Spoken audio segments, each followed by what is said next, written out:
Hi everybody, family. I would like to remain anonymous if possible. My story comes from my time working as a criminal expert in the Santiago unit in Chile, where I currently reside. This happened several years ago when I was sent on temporary support to an office in Independencia in the northern area of the Chilean capital. To this day, I don't like talking about this much because I know how it sounds, but it was so strange that I still remember the exact time everything happened.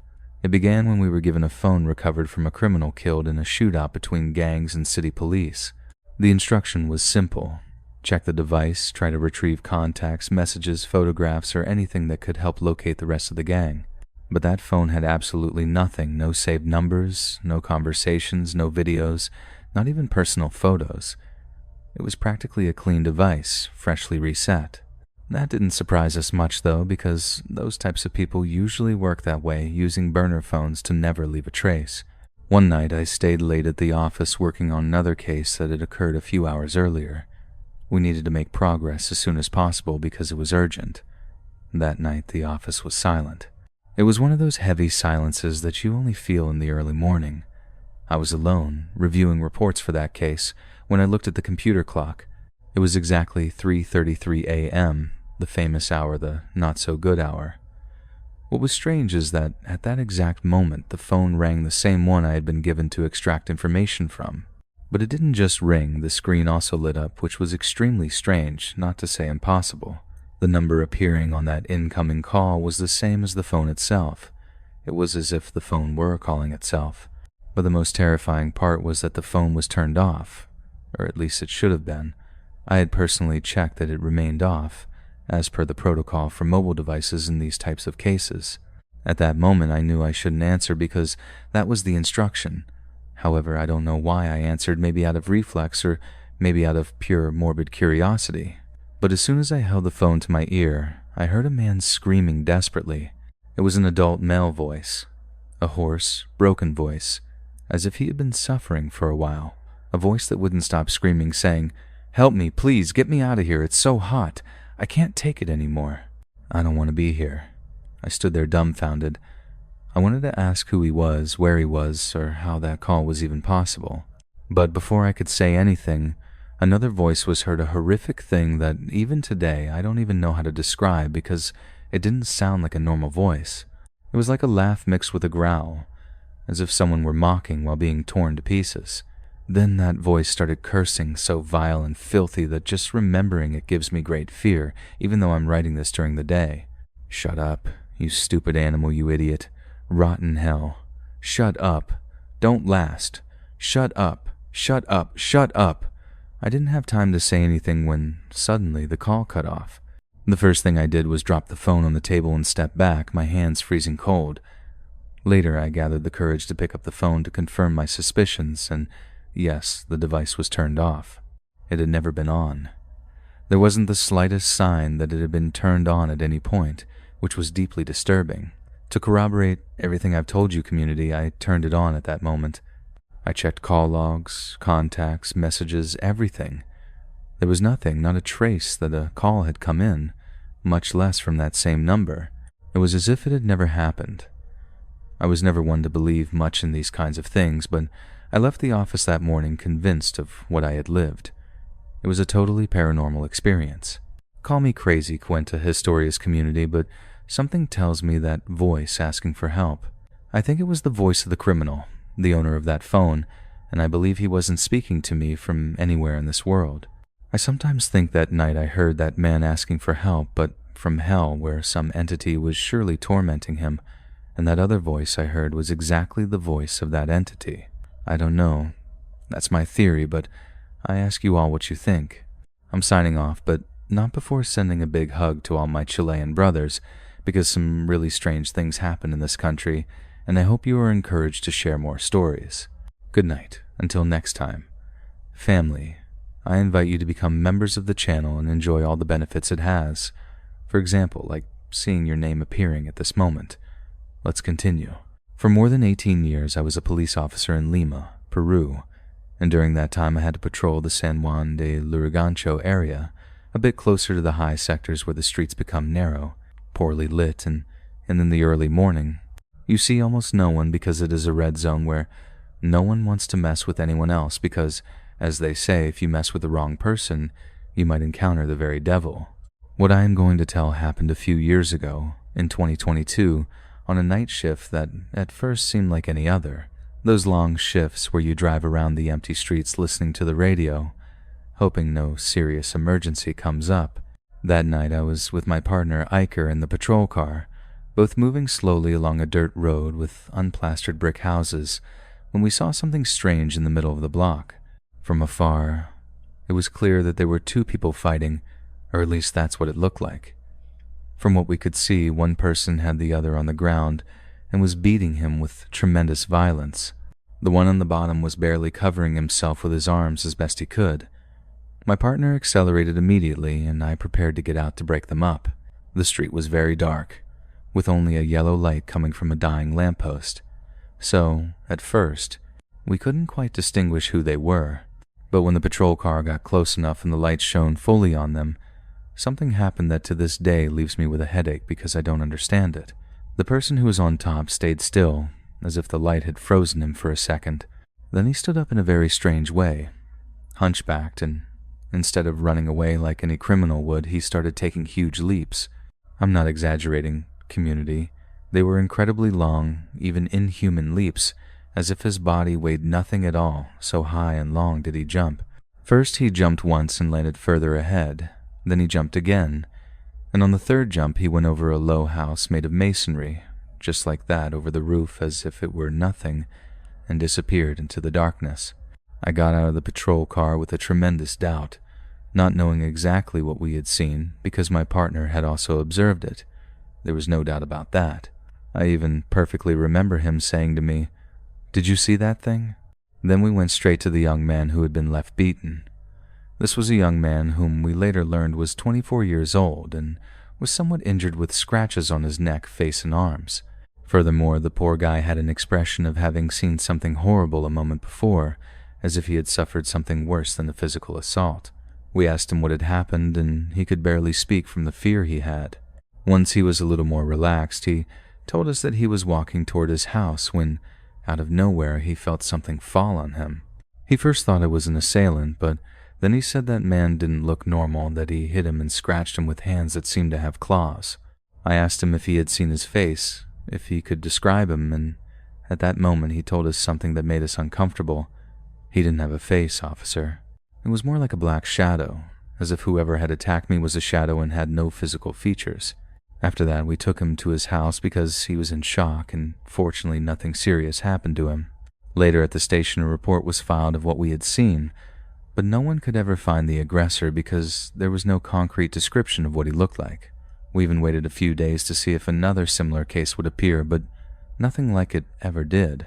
In the end, among us, that case kept a name that I still remember very well because that was how it was recorded in the informal guard report, the case of the famous Leaping Man.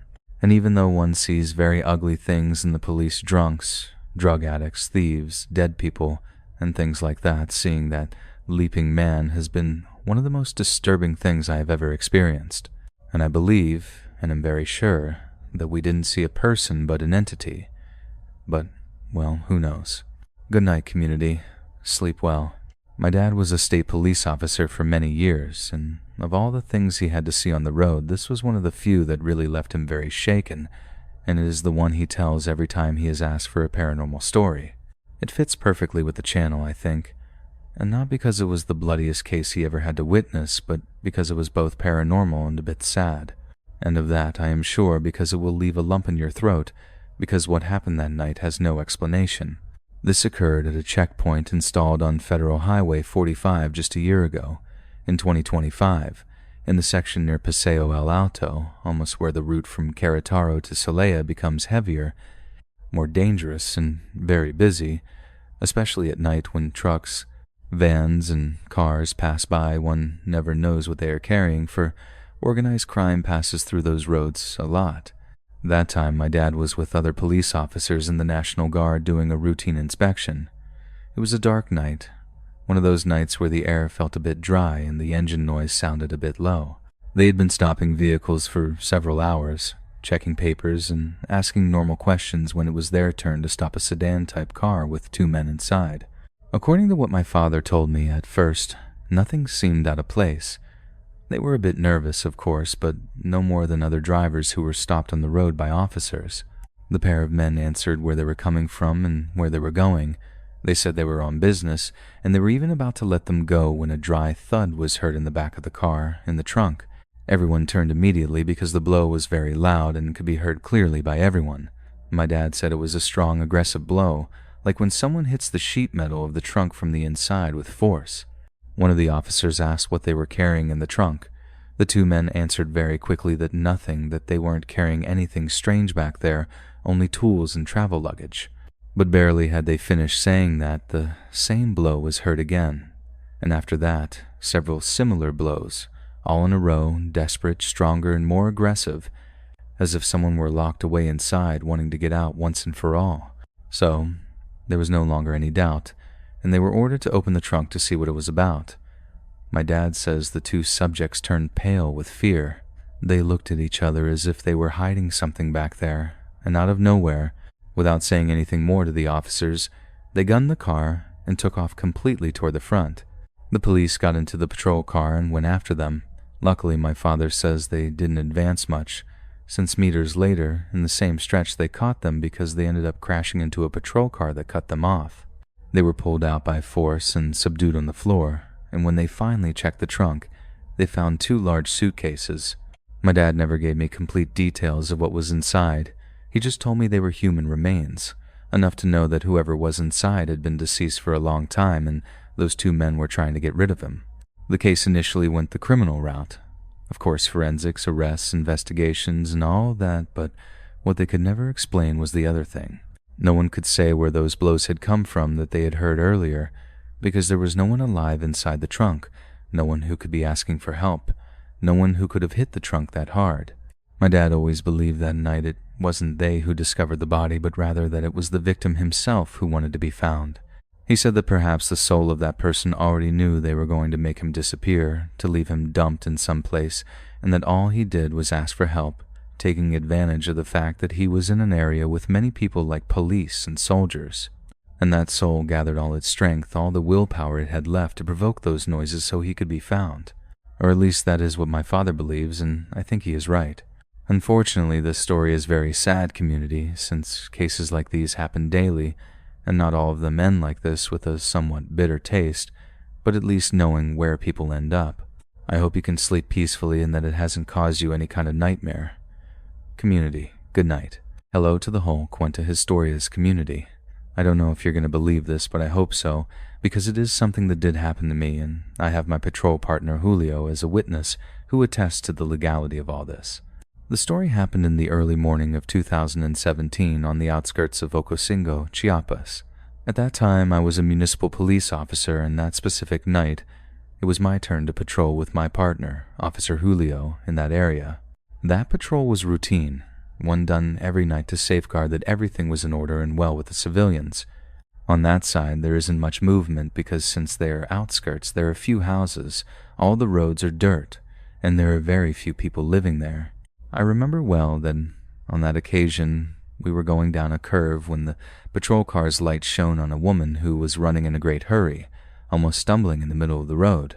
From what we saw, as the patrol light illuminated her, she had a torn blouse, her face full of blood, barefoot, and her eyes full of terror. My partner braked quickly and we both got out, holding our weapons just in case, thinking perhaps something very serious was happening to that woman who, by the way, was terrifying just to look at. "Help me, please, help me, help me!" The woman screamed, crying while running in the direction of the patrol car. We approached her quickly until we reached her, and at that moment I took her by the shoulders and tried to calm her down while she sobbed and could barely speak. The poor woman was trembling, and with a fear that I swear you could feel on your skin.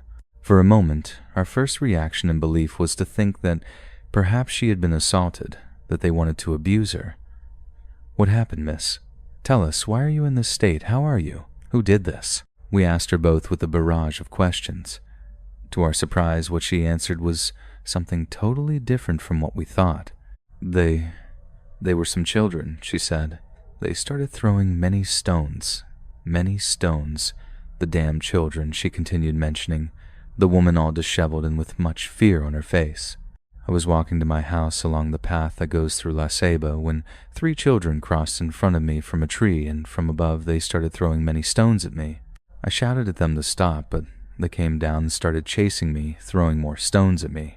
One hit me right here on my forehead, said the woman while pointing to her forehead where she had an open wound with some blood. We attended to the woman, calming her down, and we used a first aid kit to treat each of the wounds she had because these, although superficial, were quite many. After that, we told her to tell us where those children were. Regardless of them being small, drastic measures had to be taken with them or their parents. The woman said they should be in the tree where they had attacked her. It was then that we headed to that tree, which was very close to that place. We really didn't go very far when we finally saw them. From the bush came 3 very small figures, like children about 50 centimeters tall, who walked strangely hunched over as if they had a hump. One of them even carried something in his hand that looked like a large stone. At first, we thought they were children with some disease, but when they got closer to us, something chilled our blood. Those were not children. They had small bodies, sure, but their faces were those of old men. They were wrinkled faces with long noses, bushy eyebrows, and dark eyes that shone like those of an animal. The one in front was smiling, but he didn't do it with a normal laugh. He had long, crooked teeth and black gums. That strange being, I can't describe it any other way, looked directly at us. It was as if he knew who we were. No way, those things aren't children, I said in a low voice to my partner. Then what the hell are they? If they aren't children, what are they, colleague? Those things look like goblins, Julio muttered with broken words and his eyes glued to them. How are they going to be goblins? I told him. They must be dwarfs or something like that. Hey, what are you doing hiding there scaring people? Come out of there once and for all and come here, or we will take strong measures. Children, gentlemen, whatever they were, they didn't do anything. They just started laughing with a mocking laugh as if what we were saying amused them a lot. After that, without saying more, they took stones and started throwing them at us. We asked them to stop or else we would have to use force, but those guys didn't care about anything and kept throwing stones. At that moment, Julio, who didn't have much patience, took out his weapon and fired a shot into the air to warn that they should calm down. Otherwise, there would be grave consequences. The woman screamed and hid behind me. I took out my weapon by reflex, seeing that at that moment one of the goblins lifted a stone, a very large one, and had every intention of throwing it at us. Stop right there, Julio shouted. Don't come any closer, because if not, I won't be responsible. But those guys didn't do anything. On the contrary, they kept laughing and started throwing more stones, and larger ones. At that moment, Julio fired. The gunshot echoed through the bush and hit the arm of one of the goblins directly, who dropped the stone and let out a scream so high-pitched and strange that it chilled me to the bone. It didn't sound like a child. It sounded like a pig squealing, like one being slaughtered. The other 2 goblins ran toward the bush, but they didn't do it like people, since they moved very, very fast, as if they were shadows. The wounded goblin also ran away, but something strange happened with him because as he moved away, his body was undoing like smoke, as if he vanished into the very air. In seconds, he went from being there to not being there. Only the silence remained, and the stone thrown on the path that he was going to throw at us. Julio was pale, I was trembling, and the woman was crying with her hands on her face. We stayed there for like 5 minutes, aiming at the bush in case they returned, but luckily they didn't. After that, we helped the woman get into the patrol car and took her to her house in a nearby hamlet. On the way, no one said anything. We simply stayed with what we had seen. But even so, we had many doubts about who those little men we saw were, if they really were goblins or something else. When we returned to the station, no one believed what we told. They said maybe it was some group of children in masks, that maybe we were tired and that's why we saw things that weren't there. But I saw them. My partner Julio also saw them. Those things were goblins. Good night, everyone. My name is Jorge, and I am a police officer in Mexico City. In this place, I have been patrolling the streets of Iztapalapa for over 12 years, and here I have seen a bit of everything: assaults, fights, people thrown on the ground, witchcraft in vacant lots, and even decomposed corpses. But there is something I still can't explain, something that happened to us one night when we were chasing a thief through the curved alleys of the favelas of Cerro de la Estrella in Iztapalapa, a place that is of bad death, where we police go in few times, and that is when we do raids. Otherwise, we better not even show our faces. This as such hasn't occurred long ago, a few months only, at the beginning of this year. At that time, we were notified of a raid that was going to be done in a spot in that place to find a group of substance dealers. The group of officers arrived at the point, and we quickly raided the house where there was a couple of people who were the criminals. However, there was a third man who was not with the pair of criminals. This one was on the second floor of the house, and that allowed him, as soon as he saw us, to go fleeing from that place, running through the narrow and all badly made alleys of the neighborhood. Perhaps many don't know, but Iztapalapa, and especially the most dangerous neighborhoods, look like favelas. Houses built one on top of the other with very small streets, narrow alleys, dogs everywhere, and an endless number of obstacles that make a nest of rats everywhere. And by rats, I don't refer to the animals only, I also refer to the two-legged rats. In a hurry, a group of police ran after that criminal, who was getting into the alleys, but we didn't take our eyes off him, much less the trail. There were witnesses, and we had that criminal very well located, a skinny guy, one who wore a gray hoodie, white sneakers, and who went running up the stairs to the most crowded houses in the upper part of the hill.